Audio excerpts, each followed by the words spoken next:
Assalamu alaikum everyone. Welcome to today's virtual open iftar and thank you so much for joining us today on Zoom, Facebook and YouTube. My name is Farah and I'm going to be your host this evening together with Adnan. And Adnan, would you like to give the audience away for those who don't know who Adnan is by now? Welcome everyone, I hope you can hear me, hope you can see me as well. I'm sat down today. But Adnan's taking it easy today after yesterday's cook-along. So we have got, Adnan and I, we have got an exciting event planned for you this evening with Shamil and Naved from Dishoom. But before we get started, I want to thank our media partner for this year, Islam Channel, and give a special welcome to those joining us today from Islam Channel's Facebook and YouTube. It's an absolute pleasure to have you with us today.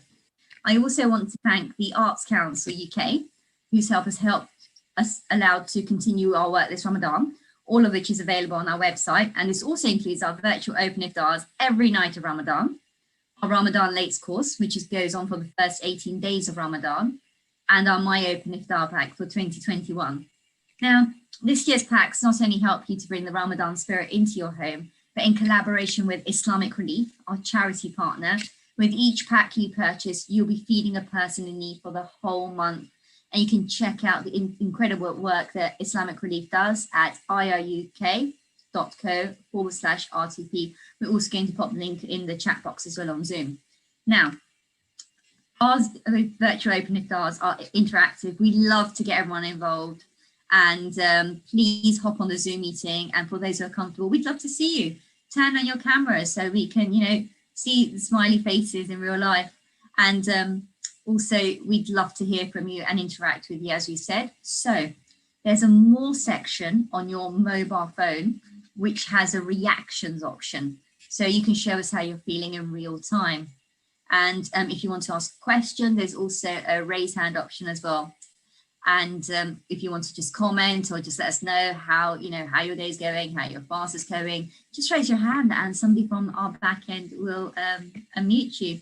So Adnan is going to run through the agenda for today. Over to you, Adnan. Thank you, Farah. Assalamu alaikum everyone as well. Again, it's great to be back, great to be here again, and welcome again to all of our new guests, I suppose, Islamic Channel, YouTube and Facebook. So the agenda for today, to keep it light and simple, so we're going to have about 10 to 15 minutes, about 10 minutes actually, before we get into the main speakers at 7:15. Main speakers will have about 20 minutes. We'll talk about food and togetherness as the topic. We'll then start a question and answers. So as always, there's a group chat function at the bottom. Message your questions, get involved, put your cameras on. You can also raise your hands and ask the questions directly as well. After that, we'll sort of look to conclude around sort of 8:05, just a bit before that, maybe for some reflection period for the azan at 8:08.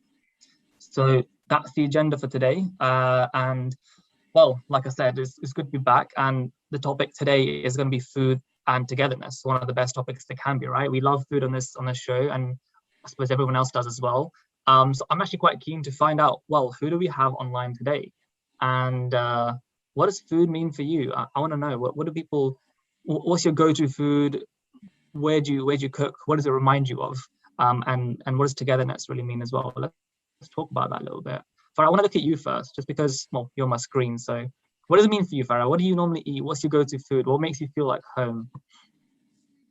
Do you know what? I guess for me, it's less about the food and more about the togetherness, because if you're, food always tastes good, and if food is made with love, it just tastes even better.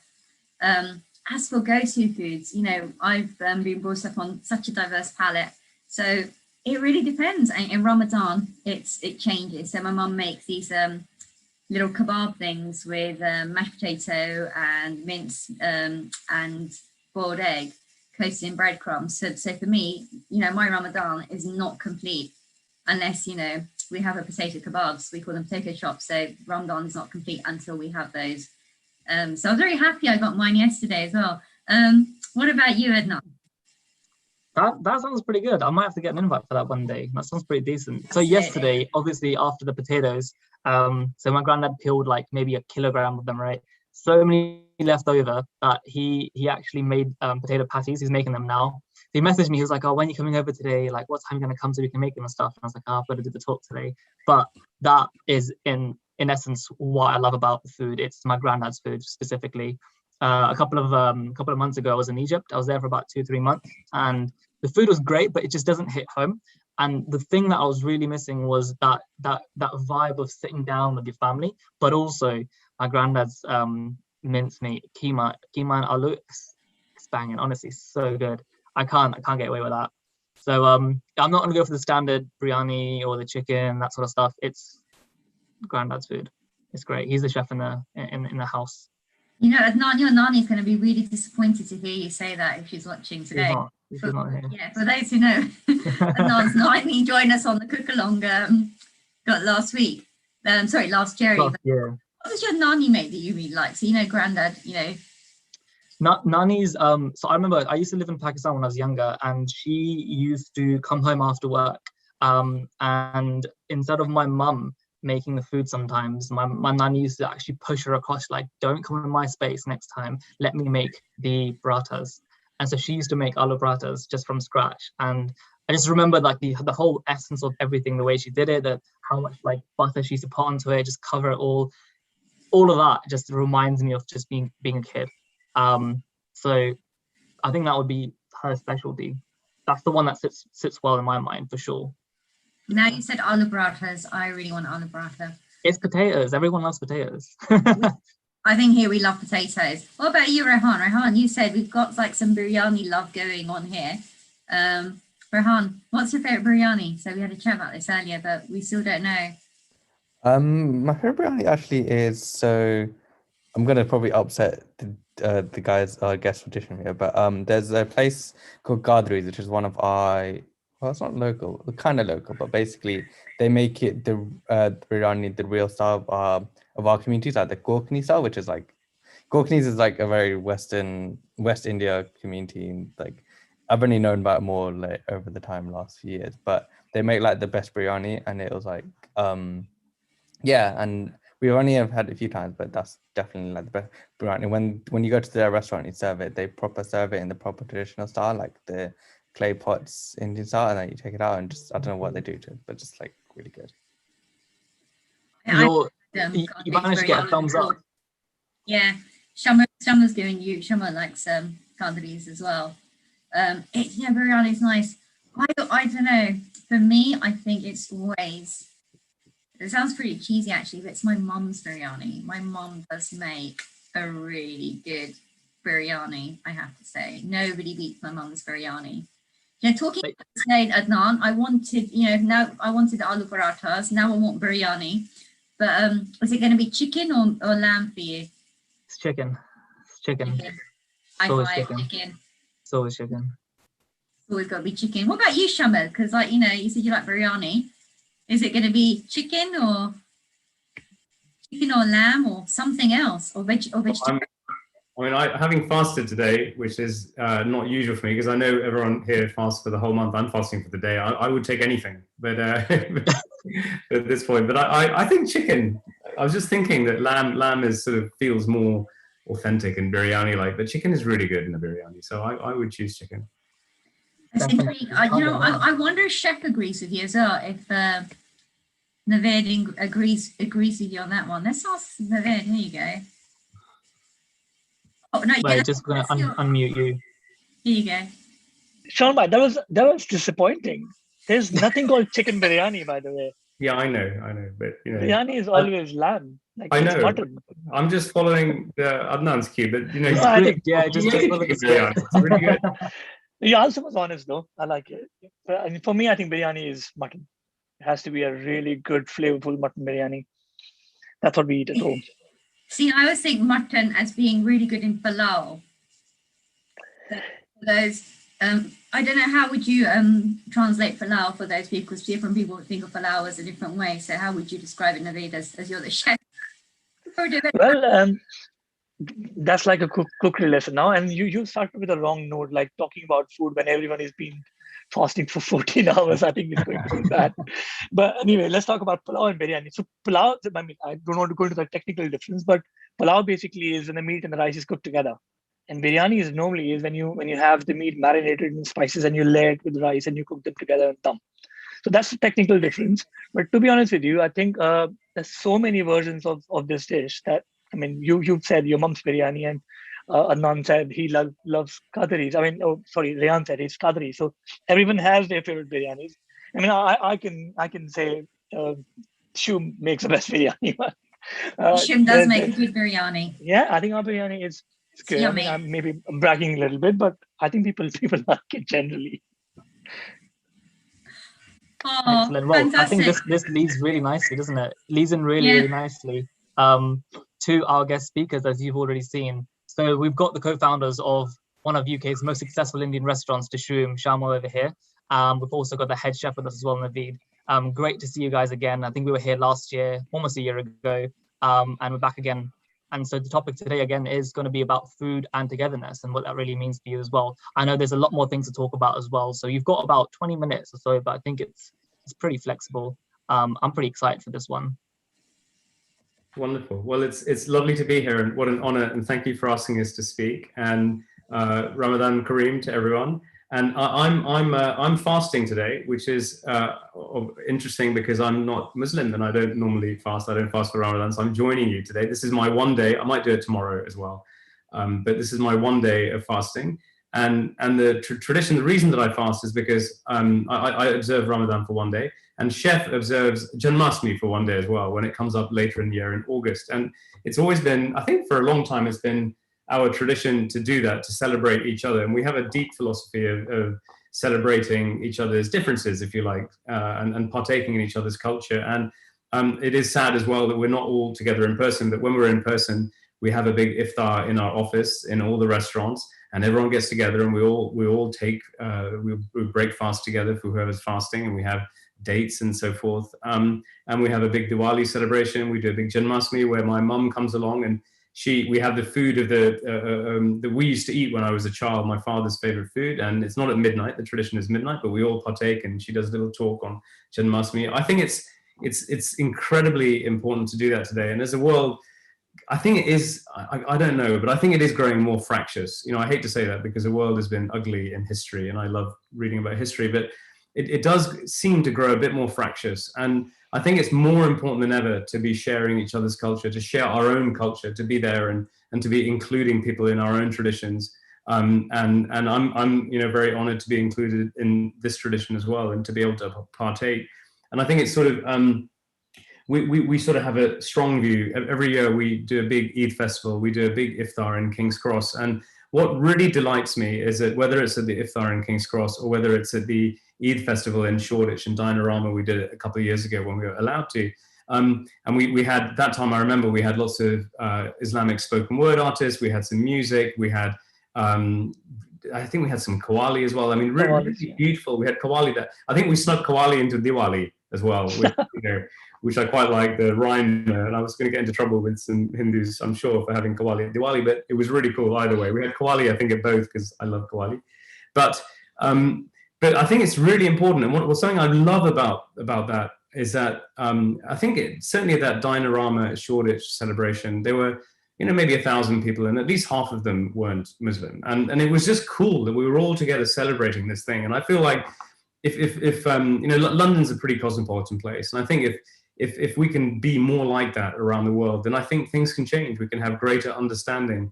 I think we can really move the way people feel about each other and about things. And I'm personally quite optimistic about our ability to do that. We really can do that if we put our minds to it. We had a plan which we've never really hatched, tried a bit, where we would get, I wanted to persuade Facebook and Google to sponsor us. And we were going to provide all the biryani, and we were going to take over Granary Square in King's Cross and do a massive iftar. Wouldn't that be amazing with like 1,000 people or 2,000 people? And I'm sure we can do that. And then Americans can come over to London during this holy month, and they would say, oh yeah, they feed you. Those London guys are crazy. If you turn up at 8 o'clock or 9 o'clock, they feed you biryani. And so if some idiot, in America says, oh yeah, London's this weird ghetto, they can counter with, no, they're awesome. They feed you. They have this thing where they celebrate. So I think for me, that's something I'm really missing, is being in person. But I think that I mean, breaking down barriers is obviously very important, but I think at the heart, and maybe Adnan, you were talking about this before, of maybe food or the heart of what maybe celebration and community is about is relationships. And during this coronavirus pandemic, I've been thinking a lot about relationships, as I guess many people have. And I saw a talk. I was very fortunate to see a talk by an interesting guy called Robert Waldinger, who is Dean of the Harvard Medical School. And it's like he's got a short version of the talk on TED, but there's an enormous amount of longitudinal research. In fact, the Harvard Medical School study is the longest piece of research that's been done around health and happiness. And they discovered that people all the way back to the 1920s, consistently, when they tried to understand what drove health and happiness, it was the quality of relationships. It wasn't your food, it wasn't your exercise. In the end, there was one clear answer, and it was the quality of your relationships. And in a way, I feel that food, I feel that the Ramadan or breaking a fast, Iftar and Eid, obviously, it is all about relationships. It's all about coming together with family and friends and celebrating. And even I would say that at Dishoom, something we love to do is bring you all together to eat around a table. And it's deep in our DNA, since we were cave people. And we used to gather around presumably a fire for warmth and for safety. And the ones who didn't gather there used to wander off into the jungle and be eaten by saber-toothed tigers. So we're all naturally selected to have DNA, to be sociable and to eat together. And for that reason, I think that, I'm sorry, I've got a visitor. You can sit and listen if you want. He's welcome as well. Actually, you have to be quiet for a minute. And for that reason, I think we're all, the health and happiness thing is relationships are key for that. And the fact that we come together, the fact that we have food together, the fact that we, excuse me. That's my 7-year-old. She's disappointed that I'm not putting. They're missing their dad. Apologies, everyone. But I think that piece of research is incredibly insightful. And as we come together to eat, as we bring people together in Dishoom for food, I'm just glad to be able to help people to rediscover that. And as the pandemic empties, as the pandemic sort of hopefully peters out, I'm really hoping for myself personally, and I think maybe other people are too, that this is now the time to refresh and renew relationships. So sincere apologies for my distraction with my little daughter Asha. But I'm just excited about refreshing relationships. And I think at this time at Ramadan, it's a lovely thing to think about as well. Chef, I'm going to pass it to you. Right. Thank you. And firstly, I mean, no need to apologize there at all. I think we all like to see the family. That is togetherness right there. Exactly. Sorry, Chef, on to you. And that's okay. Well, so Assalamu alaikum, everyone. And without getting into the debate of Ramadan versus Ramadan, I would say Ramzan Mubarak. That's how we say it in India and Pakistan. So I hope you're having good rosas so far. It's been, I think it's day 7. I always say the first week is the hardest. So I'm really excited that I'm pretty much past the week 1. So I think it's going to be better from here onwards. For me, I think food and togetherness is very interesting. Maybe I would like to start with where Shamil left. I think the study which Shamil was quoting reminds me of a really beautiful hadith of Prophet Muhammad sallallahu alaihi wasallam, which talks about Sila Rahmi. And I don't know the exact words, but the essence of that hadith, by the way, is a saying of Prophet. And the essence of this hadith is that if you do Sila Rahmi, you increase your age. And I always used to question that as to what is the connection between that. And Sila Rahmi, let me explain that, because I think some people might not know that. Sila Rahmi literally means that you do not break your ties with your relatives, however far-fetched they are. And even if they be not nice to you, you still are not allowed to break your ties with them. And if you maintain Sila Rahmi, it increases your age. And I was always confused as to what is the connection here. Like, how does your age increases if you maintain a relationship with your relatives? I think Shamil literally solved that problem just now when he said there is a study which tells you that if you live within a community and you have fantastic social relationship, you'll be happier. And the happier you are, I think that obviously leads to a longer life and happier life. So that's really, really amazing that we didn't realize the value of togetherness until this disease came and shattered our lives. I think it's been a year. It's sad that we are meeting again on Zoom. I really wanted this year to be back in person, and it didn't happen. I'm really hoping, keeping my fingers crossed, next year, hopefully we're going to meet together and share some food together, because this is all about sharing the food. To me, I think another thing which I would love to mention is that Ramadan brings me back to my childhood. Like this is the time when it it takes me straight back to when I used to gate crash into the iftar parties. Like no one used to stop you. Like you could go to anyone's house and break your fast with them. And it's such a innocent time. And I think probably the time has changed, but that was time when people used to literally get together and have a meal. Like iftar, when used to have friends, families, and definitely I think that is something which I miss a lot. We were having a chat, Shamil and I, this evening and this afternoon, and one thing which I remembered was the Ramzan of 2015. Then Shamil asked me a question about zakat, and I was put in a bit of a spotlight because that was a very technical question, and I tried my best to answer that. And I think that led to a really interesting conversation that we decided to actually do a charity, which was the Meal for a Meal. In 2015 Ramadan, we said every single meal we're going to sell during this month, we're going to donate a meal in return.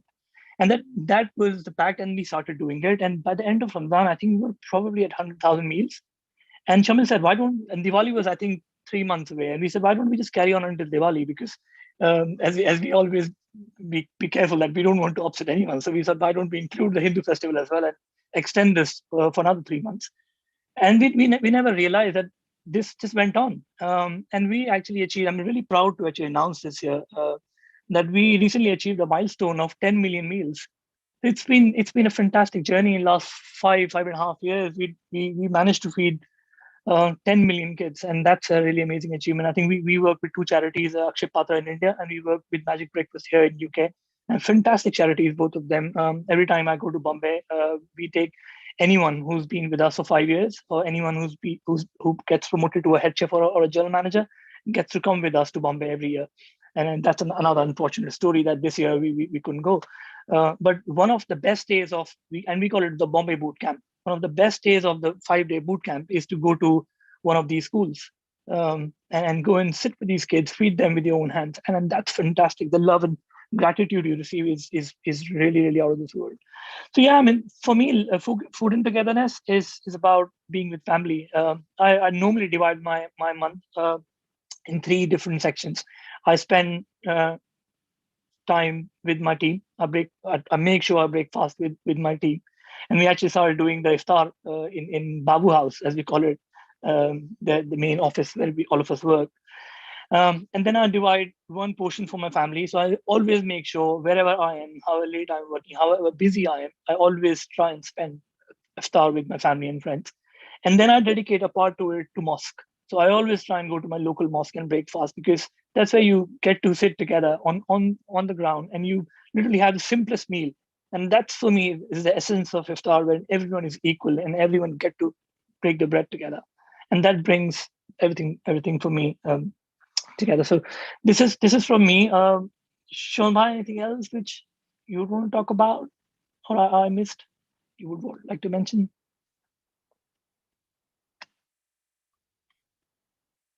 Wait for Adnan. No, Chef. It's just a joy. I think what I've loved is, I mean, our relationship now is 10 years old when we first met, maybe a little more, maybe 11 years old.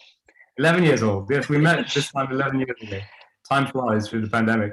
And I just really love the way that we've been able to bring our own beliefs and cultural ideas and thoughts and bring them together and pull them into something that I think has been really, I mean, I love doing that. And the 10 million meals is an honor. And I'm delighted that originated during Ramadan. And then I think we made it then permanent at Diwali, if you remember. So it sort of brings in both cultures. And I just think I'm really, really proud of that. Like that sort of bringing together of differences can create something that is, I think, really, I'm really proud to be associated with. Great. No, I think first and foremost, congratulations. It's a very, very remarkable feat to be able to feed that many people all across the world. And I think I'll come back to this afterwards as well, in terms of how it all sort of developed and how did someone, how does someone also get involved with that sort of stuff? Because a lot of people now have tried to set up their own food banks during COVID and then try to do their bit. So I think that could be quite a valuable place as well. But before we get into that, thank you very much for that talk. I think that was really good. There's so many pieces I want to talk about after as well, but I'm going to pass on to Farah first. You again for your absolutely fantastic, inspiring talk as always. It's it's so kind of you to give us an insight into all the wonderful work we've done and to share it with our audience as well. We really do value it. Thank you, guys.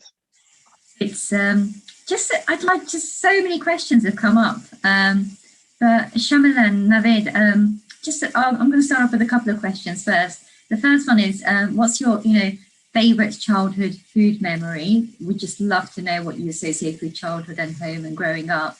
And secondly, just a little bit about, 'cause you guys are doing such great feeding people, and a bit about, the sustainability and, how you're making the show, really sustainable, because in Ramadan's a time for us to be more conscious of, ourselves and, how we use our precious resources as well. So yeah, just really be intrigued. So over to you guys. Chef, did you want to start with your food memory?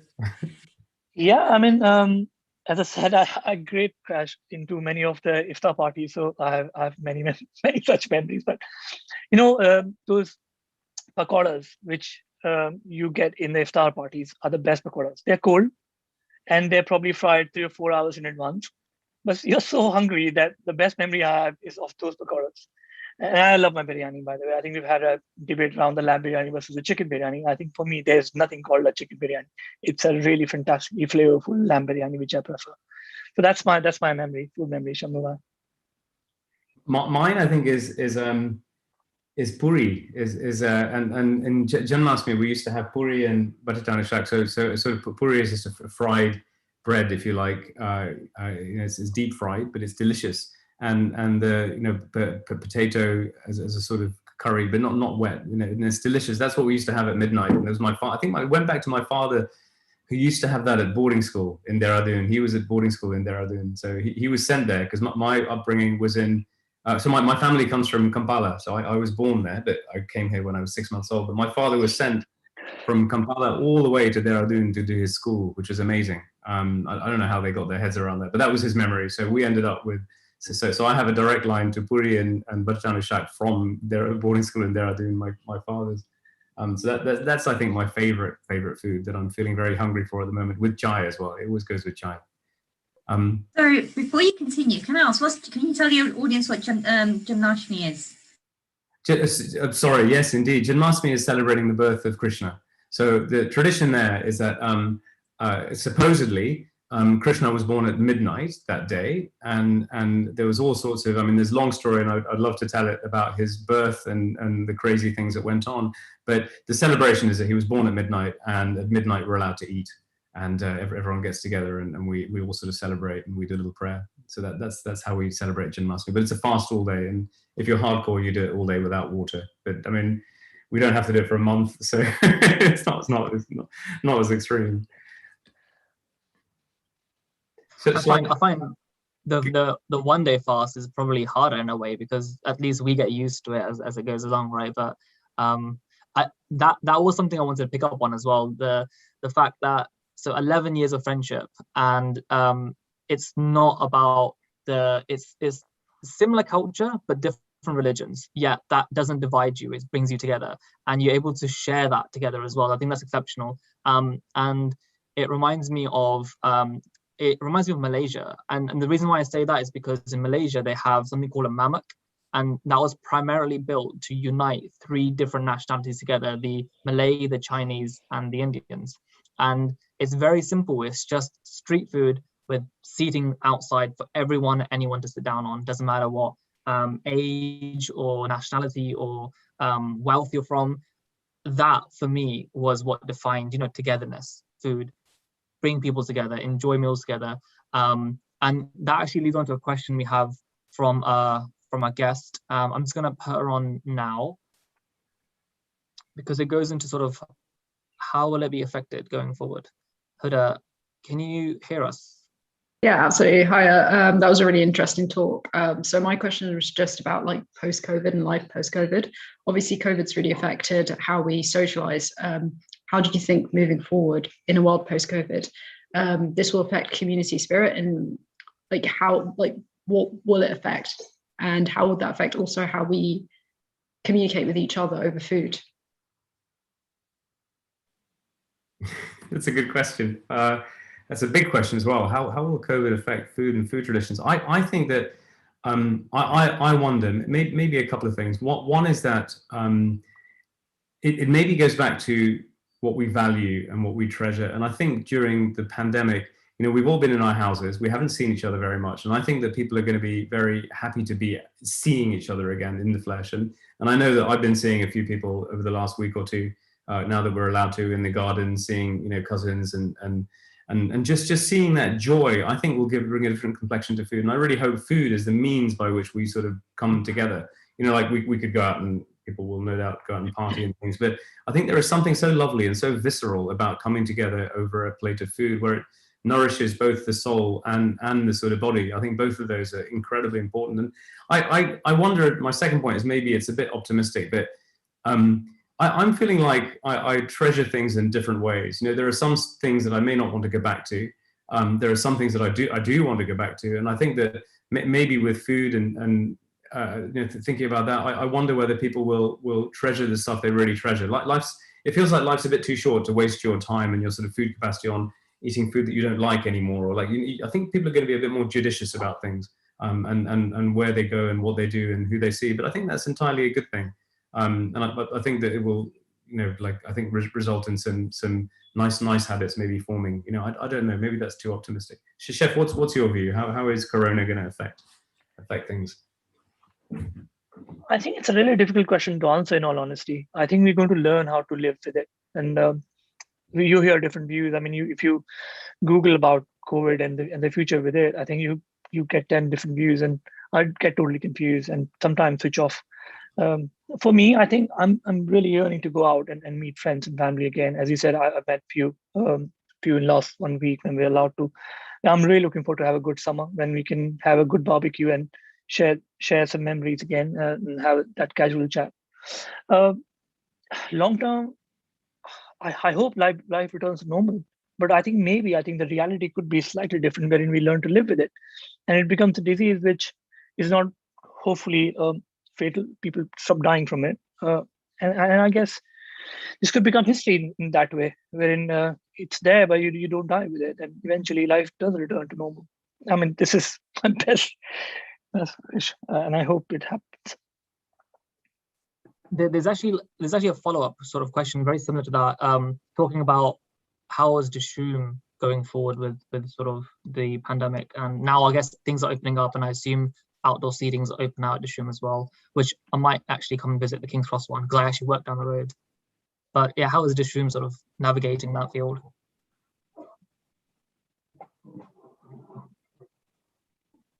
Oh, let me unmute.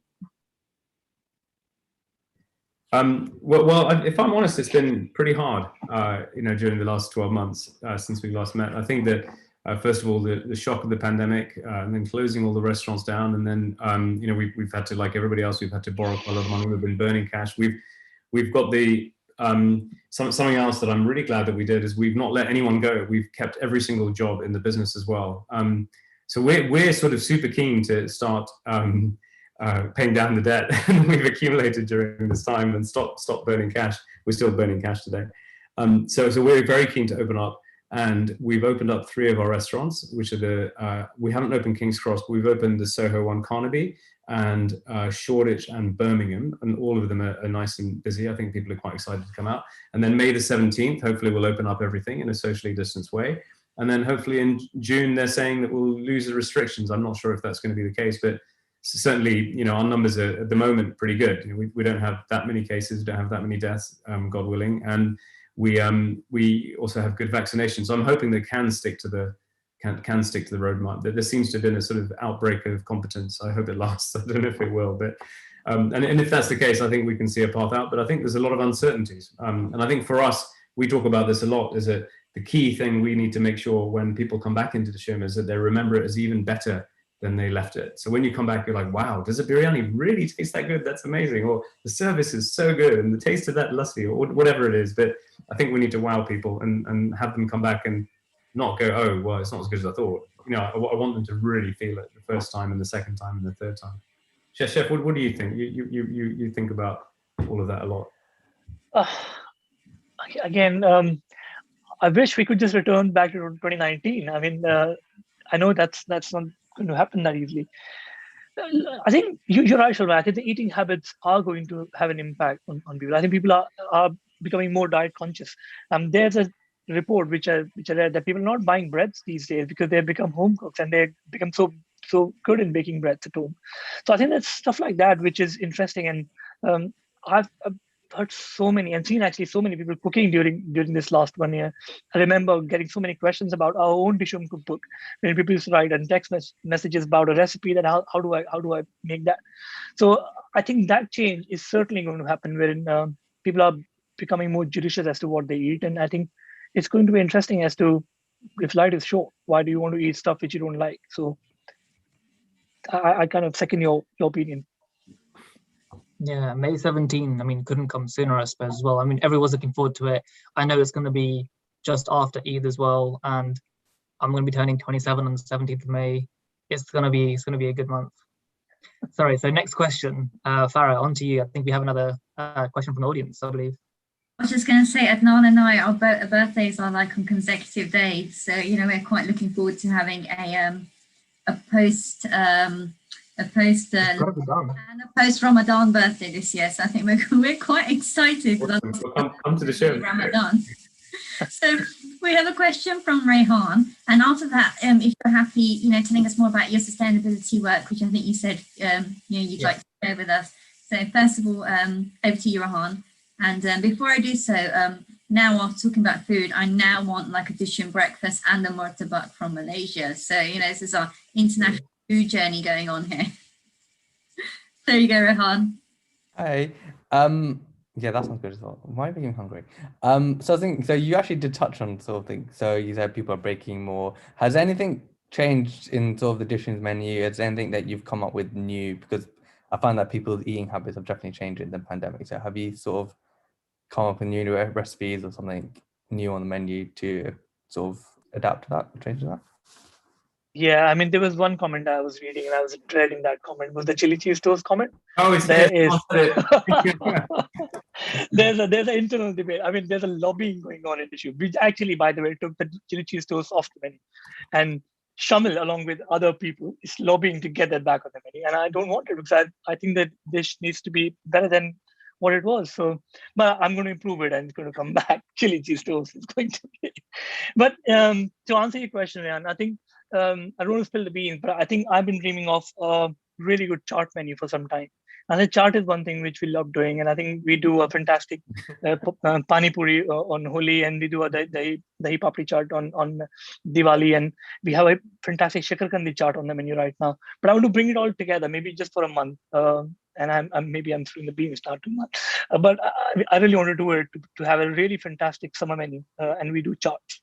So that's something which I'm working towards. Let's see if it materializes, because we don't know how and how things are going to open and how busy we're going to get. So, but it's my wish to kind of have a really cracking chart menu for you guys this summer. I'm pulling up a bed next to the Dishoom restaurant if that happens. I absolutely love samosa charts and all charts. That's amazing. So I think there was a question next, wasn't it? It's more about sustainability. So thank you for the answers that you've just given. I think that was really good. I'm just too hungry now. So I think let's move into sustainability. Let's think about the bigger picture about what's happening in the world now as well. And on to yourselves. Who would like to go first? Should we go with Shamil first? I think it's Shamil, I think. So, well, I don't think we're not brilliant on sustainability yet. We've been doing quite a lot of work over the last couple of years. So I think we've gotten some way on doing that. And so we've started, I mean, our energy is from sustainable sources. We're looking at our fish is now from sustainable sources. I think we've got one fish maybe left. I think maybe we're okay now. We've changed that as well. So we're in good shape on fish. We're looking at welfare for meat as well. But I think the bigger picture is quite shocking. I mean, I've been doing a lot of reading over the last sort of 12 to 18 months on climate emergency, I might call it. But we don't have a long time to fix it. And obviously there's a big conference coming up, a couple of big conferences, but and they've tried to revise the Paris target down to 1.5 degrees of warming. But even with 1.5, even with 2 degrees, 2.5 degrees of warming, at this moment, it looks like we will overshoot that. I'm afraid to say the science does say that our children and grandchildren will grow up in a pretty hellish planet. And it is as stark as that. And obviously what I'm seeing, and you will have seen this, is that increasingly very sane people are saying extremely crazy things. So you get people like Bill Gates, who we think of as very sane, or people like David Attenborough, I guess he's been that for a while, but people we think of as very authoritative are sounding quite crazy on the subject, and I think they're right to do so. So I think, and in fact, I think in terms of the spiraling effects, if we don't get it under control within the next 10 years, I mean, this is carbon essentially into the atmosphere, there will be sort of secondary effects which cause it to spiral, which means that really we have about 10 years to do it, and all of us need to step up and do something within the next 10 years. So to that end, we've started working with, we're just about to start working with an interesting guy called Mike Berners-Lee, who's written a very good book. I keep some of my books here. I recommend this one, which is called There Is No Planet B. The reason that I got shocked into this subject and thinking this is very important is because of this book, which is The Uninhabitable Earth, which paints a real picture, maybe too pessimistic, of what's going to happen. And we're just about to start on the approach where we will look to measure, first of all, you do three things fundamentally. You measure your carbon footprint, you then reduce it wherever you can, and I think we've done some of that, but I think we've got a long way to go. And then you look at offsetting what's remaining. Offsetting is a little bit controversial because we need it to happen anyway, so you can't just be creating carbon and then offsetting permanently. And I think our aim is to really see how we can become as low carbon as possible, but effectively carbon neutral, maybe even carbon zero. And then we'd love to knock on the doors of all the other restaurants and businesses and hotels and so forth and say, hey, we've done the to-do list, this is how you do it. And then we'd like to talk to more people about that, maybe talk to the government about that and say we need to do this. But I think that our mission, I think, will be, and we're not sort of talking about it too much yet because we've only just started the journey, is to really make a dent in the problem. And I think we all have to step up and do it. So that's the journey that we're going to do. How is that compatible with business and capitalism and profits? We're going to make it compatible somehow. And I think it's too important to ignore. We have to prioritize it. So that's I think where we're at. So maybe I'm sharing that a bit prematurely, but that's going to be our roadmap for the next. It's going to take some time, but certainly the next 3 months is going to be pretty intense. No, I think that's spot on. Just for the audience, I want to highlight the two books. Number one was There Is No Planet B, yeah. And I think we'll put that in a group chat in a minute. There Is No Planet B, and the other one was The Uninhabitable Earth by David Wallace Wells. This is very depressing. The other one is less depressing, but this shocked me into there is no other subject to discuss. This is what we all have to discuss. No, definitely. I mean, there's much more precedents happening around that as well. I actually work in sustainability consulting myself, and this conversation is day in and day out, on everyone's agenda now. I mean, just to give a quick overview anyway, I mean, 2 years ago, this wouldn't have been a conversation on many people's agenda. People would have thought sustainability, yeah, okay, cool, so nice to have. But now what we've seen is 100%. Everyone wants to be net zero or work towards that. Everyone wants to measure the carbon footprints and essentially try and offset. It is the way forward. I think we all have to make our part. And I think elements of, understanding our own diet sometimes all plays a big part, understanding the types of food we eat and what impact that has on the environment, what our footprint is as well. I think just being a bit more aware about our own actions is all part of the journey. So it's good to hear, Dishoom is definitely thinking about this sort of stuff and putting action as well, as I'm sure, there's a lot of other, not just restaurants. I think, everyone's coming on board. So it's good. Okay, so that said, let's move on to the next question, which I believe is with Farah. Thank you so much, Adnan. Shamil, really interesting. And what I really like is about you incorporating, low energy in the business model as well. So not only from the food point of view, but from an energy consumption point of view. That's a special interest of mine, climate and energy. So yeah, that's really, really good to hear. And moving on from what we said about sustainability and the wonderful work that you do at Dishoom and with Chef Naved, I'd like to ask you about using food to reduce inequality. And there's so many people hungry at the moment. What can everyone do to improve food equity and equity in the consumption of food? So I'd love to hear from Chef Naved and yourself, please, if that's okay. Well, I mentioned this earlier, but there are the 2 points I would like to mention. for me as a chef, I think one thing which really bothers me is the food wastage in general. I mean, in our homes, but in restaurants, especially in hotels, for example. And that is something which I'm actively working towards, to make sure our food wastage is always reduced, and we always working towards getting to zero, which is impossible, but at least we have that agenda. And I think it speaks to the sustainability issue as well, wherein I think if you look at the food wastage, it is incredible. If the daily food wastage, I think is in 10 to 15% of what we produce, we just waste and it goes into the bin. And the second point around this is the charity work, which I talked about earlier. I mean, for us, we started on a small scale. We had a conversation. We thought of doing stuff for a month, but we realized the value of it. I think I remember first time when I went to India and I went to one of these schools, and I sat with these kids and fed few of them. I didn't realize how difficult it is to get a meal. We are very fortunate. We live in West, and I think it's getting here as well. I think I never thought that getting a meal is tricky for a lot of people, and I think a lot of these kids. I was surprised to hear when I spoke to one of the teachers that they told us that some of the kids only attend school because they could get a meal, and that was such a shocking revelation for me. And I think that was the day when we thought, I think this is good work, and we actually didn't talk about the meal for a meal thing for almost a year. And I think after that event, when I came back from Mumbai, I think we had this thing that we should actually tell more people about this, that we do this, and you should also try and participate in it. I think a lot of our suppliers started doing it actually at the back of what we were doing. And I think this 10 million meals is just not a number. It's actually a number of people we've fed. And I'm not saying it from the point of bragging about it. I think it's the difference that has made to people's life and the kids' life. And some of these kids are very close to us now. I mean, they write letters, we exchange photographs, we go and meet them kind of every year. So for me, I think this project is very close to my heart. I mean, if one thing I'm incredibly proud of in the show, apart from my work, I think it's the charity work which we do. And I urge everyone to look into it and see if you could be partnered in that. So yeah, that's from me. Shomba. Thank you. Over to you, Shamil. Do you have anything to add to that?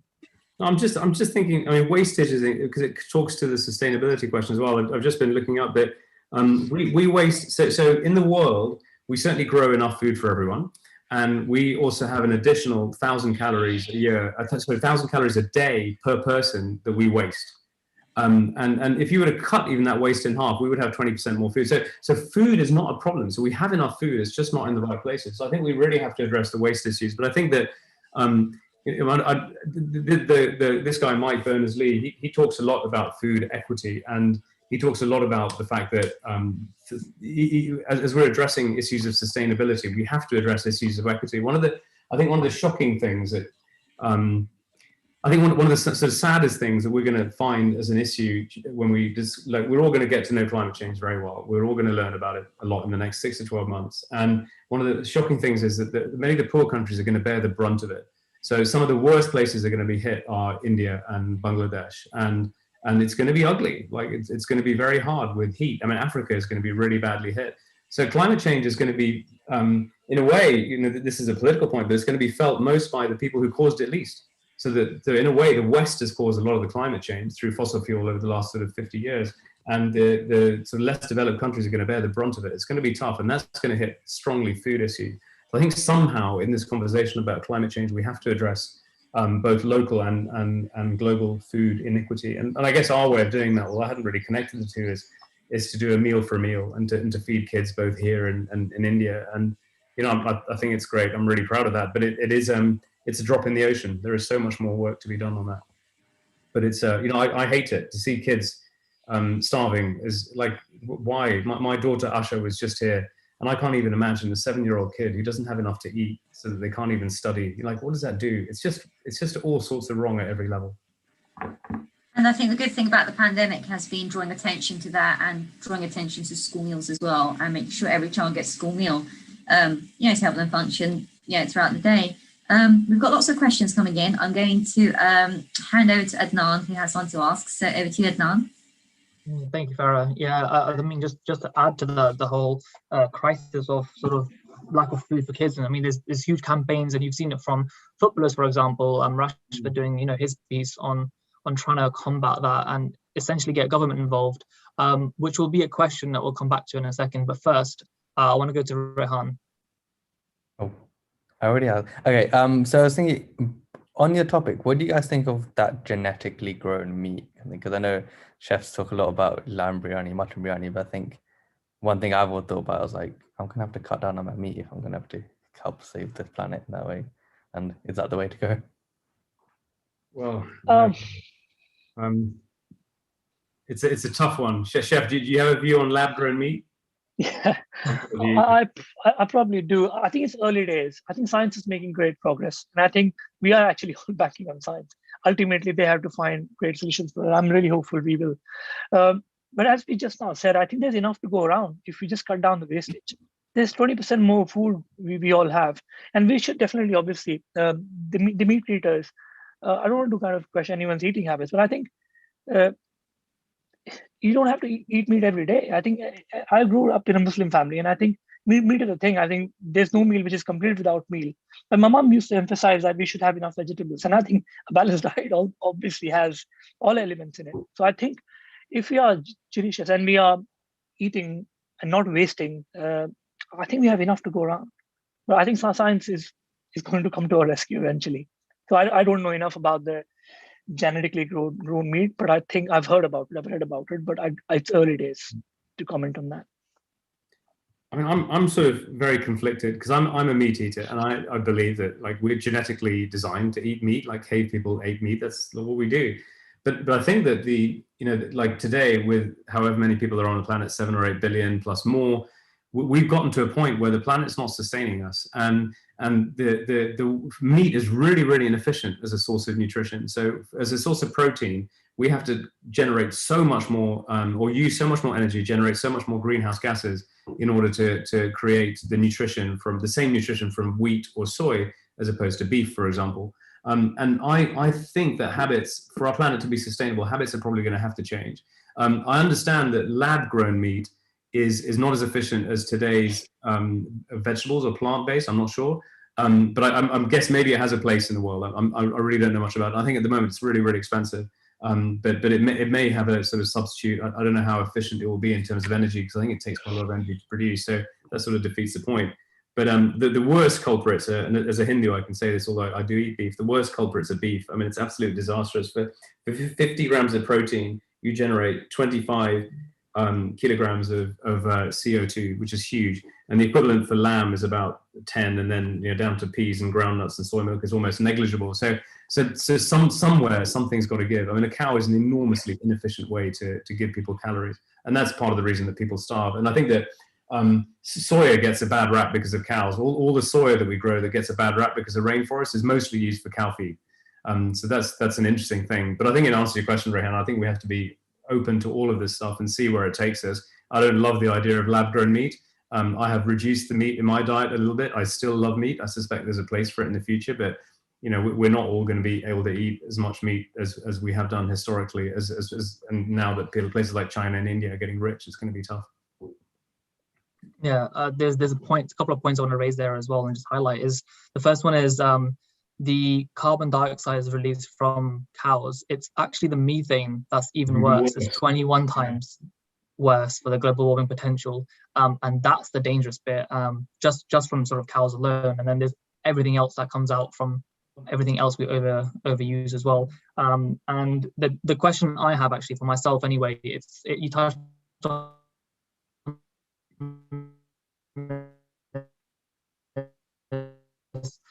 we have to change our habits. We have to change our dilemma. Might have gone. Can you hear me? Yeah, we got you back now. Yeah. We missed it. Disappeared for a bit. Do you want to ask your question again, Adnan? Yeah, sorry. So the question was, and you touched on this already, we might have to change our preferences and tastes. Have you seen that from your customers? Have you sort of heard anything from your customers asking for different type of products or demanding, something else? Yeah. Chef, you want to take that one? Yeah, I mean, I think veganism is on the right for good. It's been the last couple of years that trend is going up. We started actually doing specifically vegan stuff probably in 16 or 17. I think we are very fortunate being an Indian restaurant. I think there's so much of the recipes which are traditionally vegan, like a good kaddu sabzi is vegan by default. So yes, I mean, that has happened. And we literally started doing it when there was no demand for it, actually. Probably there were a few people who used to come and ask for it. But we thought it's a good thing to kind of, one, to cater to everyone who comes to Dishoom, to make sure they could enjoy as much as anyone else. And then also, I think we thought, I think it's going to be helpful for environment eventually. But now, I mean, in 2021, I think there is a full market for it. I think don't do it for anything else, do it for the commercial reasons. And actually, a lot of people are actually doing that. So I'm really happy that this has happened. I'm really happy that we are actually developing dishes which are in that direction. We have a fantastic vegan sausage, which we recently launched. Do try it. I think it's cracking. Great, no, excellent. And we've seen the likes of, like Beyond Meat, for example, coming up lately as well, and they're sort of shooting up. No, that's really good to hear, actually, from my side. Farah, sorry, on to you. That's all right. I was just really interesting what you said. So, you said like a vegan sausage. I'm really intrigued to try that. I have mostly a plant-based diet. That's because I've grown up on not eating a lot of meat. My mum used to make, aloo gosh once a week. And even then, she's like, you guys don't eat the aloo gosh. In the house, we're divided into, the roti eaters, who are mostly vegetarian, and then like the meat eaters who like their rice. So I go into the category of being my roti eater and being more vegetarian, although saying that I'm one of those people who's trying to increase my meat consumption from once every 3 weeks to a month to, just trying to get a little bit more meat inside me, which makes my mother very happy. So we've got 9 minutes left now to Iftar. So we've got time for Shabana's question, and Havazen's also got an awesome question as well. So let's go to you, Shabana, and then we'll try and get Havazen in as well. So we'll have really brief answers and then squeeze in Havazen. Thanks for Assalamu everyone. Thank you both, Shamil and Chef Naved, for your time this evening and for your talk and for sharing your stories. My question was just more going back to what we're talking about, child hunger and poverty, and especially in this country. Obviously, it's awful, it's happening all over the world, but considering we're a developed country, it's crazy that there's literally millions of children in this country that are living in poverty and go to sleep hungry every night. Like I think Adnan was saying, the stuff that Marcus Rashford did last year, which was great, the campaigns. But what more can the government, do you think, can do to ensure, that children don't go without food, or that they don't go to sleep hungry every night, especially during school holidays? I've sort of learned a bit about this subject, but I'm not brilliant on where the bill is at, because I know there's a bill going through, and we work with Magic Breakfast quite closely, and they've been sort of helping shepherd that bill. And then Marcus Rashford is now also working with Magic Breakfast as well. So I don't know where currently that bill is at, but I think if I go to the principle, which maybe is the thing that I could comment on, is I just don't think children should go hungry. I think it's society's responsibility to feed kids and to give education. Like, I think that's a basic. I studied political theory at university, and I was really taken by a theorist called John Rawls, and he sort of said that society's job was to provide everything. Maybe I'm mixing up my theorists, maybe it was Dworkin, but he said that society's role was to provide everything that people, it wouldn't matter where you were born, that society was essentially endowment insensitive. So it doesn't matter where you start, you can get anywhere you want. And I think part of that is education, part of that is food, part of that is healthcare. I think those are all basic rights. And especially with childhood hunger, I think that it's it needs to be legislated for and taken care of. And I know Magic Breakfast are working pretty hard on that. I think Magic Breakfast also is doing quite a lot with the government to do that. So the government have funded them in the past. Now, whether they work through charities and the sort of third sector, or whether they do it directly, I think I'm less sort of worried about. But I think that Marcus Rashford has done an enormous amount of good work in bringing this issue to attention. So I think it's brilliant. But I think for me, it absolutely has to be addressed by government. Great. I am a little bit conscious of time, so there is one more question, but I'm just going to read it out from Hawazin. And if we just keep it very, very brief, but she mentions, or she asks, do you try to work with apps to help reduce wasting food in London, like Too Good To Go, for example? Yes, I recently met actually someone really cool. They developed something which actually measures all the food wastage going into the bin, and actually they had a camera technology which could then distinguish between the food which is good to eat and the food which is actually not fit to eat. So we're speaking to them, but without again making a big deal about it, but we actually very good at food wastage. One, actually, Dishoom is very busy, so most time we have a different problem that we always run out of food. We try and produce it all the time. And second, I think I'm really conscious of it. I think all my team is actually equally on board with this concept of not wasting. So I think we try our best to reduce it. It's really hard. I mean, the amount of customers you feed and how the commercial kitchens works. I'm not going to say that it's zero wastage. It's very tricky. It's very hard. But I think there's awareness among the team. There's a hunger and a desire to actually reduce it. And yes, to answer the question directly, we were speaking to a couple of really cool people who develop in technology to help with that. Great. I think Farah's trying to speak with mute on. Here we go. Sorry, I was trying to keep up with the chat box. Everyone's been eating such interesting things. We've had lentil soup and Turkish chicken wings and kebabs. So seeing what's happening there, all lovely things. So we've got about 5 minutes before we wrap up, and or 4 minutes until Adhan, and Adnan just has a few words to say. And just before we finish off, is there any final thoughts that you and Naved and Shamil would like to leave us with? Maybe I go first, and I'll leave the last for Sean. I think for me, today's discussion has been fantastic. I think we started with togetherness and food, and we touched upon some really sensitive issues like climate change and child hunger. And I think if one thing which we all can do quite easily is spread awareness. I think this is what Mark Ashwood has done. I think he's made this issue, which is a 9 p.m. News headline, which has never been the case. So I think one thing which I can recommend is to kind of spread awareness. I think that could be really helpful if you can't do anything else. Sean, last words to you.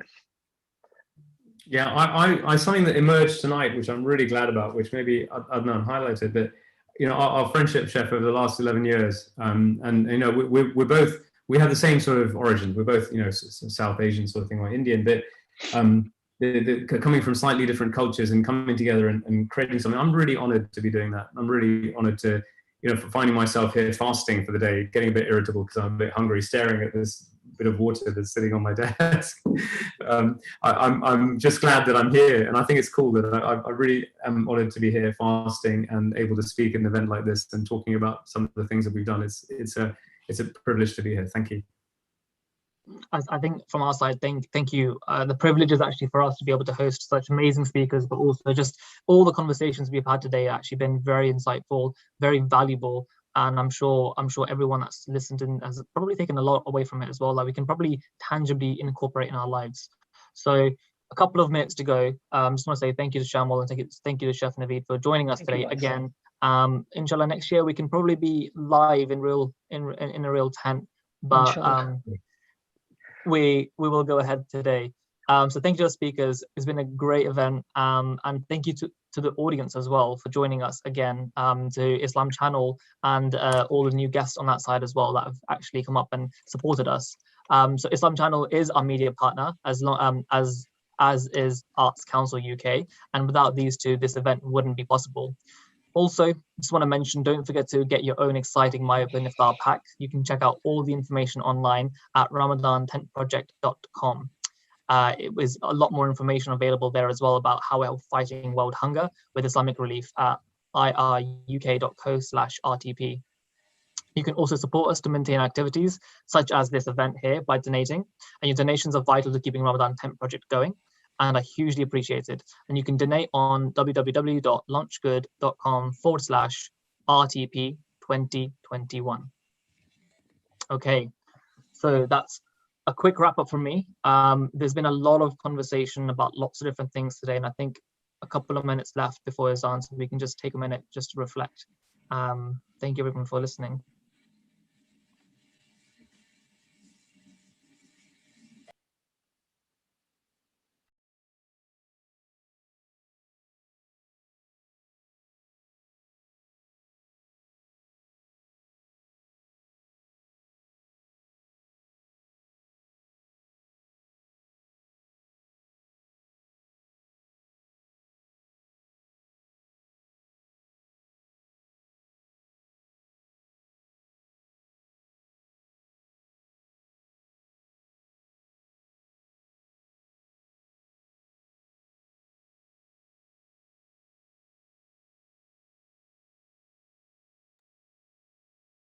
اللهم إني لك صمت وبك آمنت وعلى رزقك أفطرت ذهب الظمأ وابتلت العروق وثبت الأجر إن شاء الله.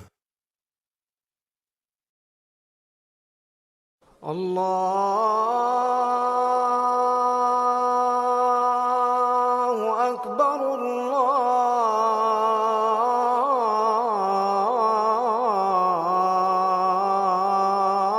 الله أكبر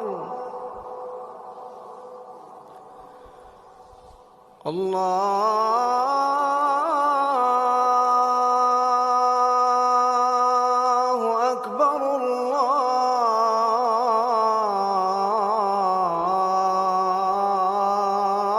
الله أكبر أشهد أن لا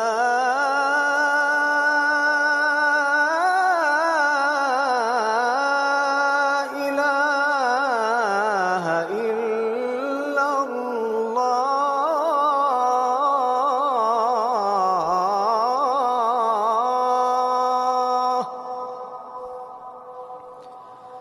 أشهد أن لا إله إلا الله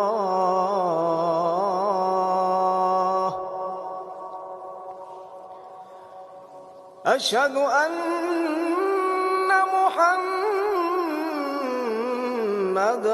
رسول الله أشهد أن محمدًا رسول الله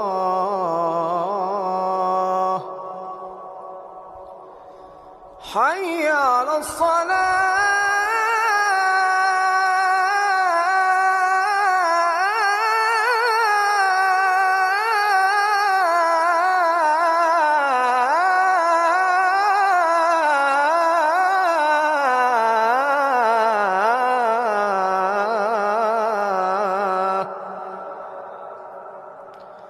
حي على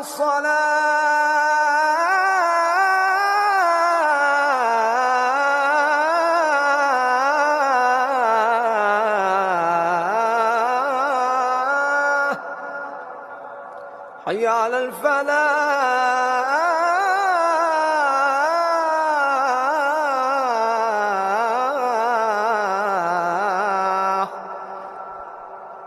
حي على الفلاح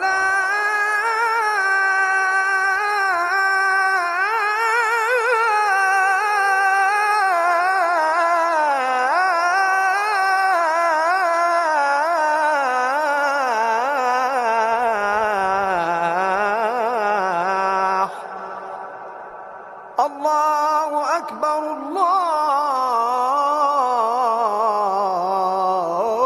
الله أكبر لا إله إلا الله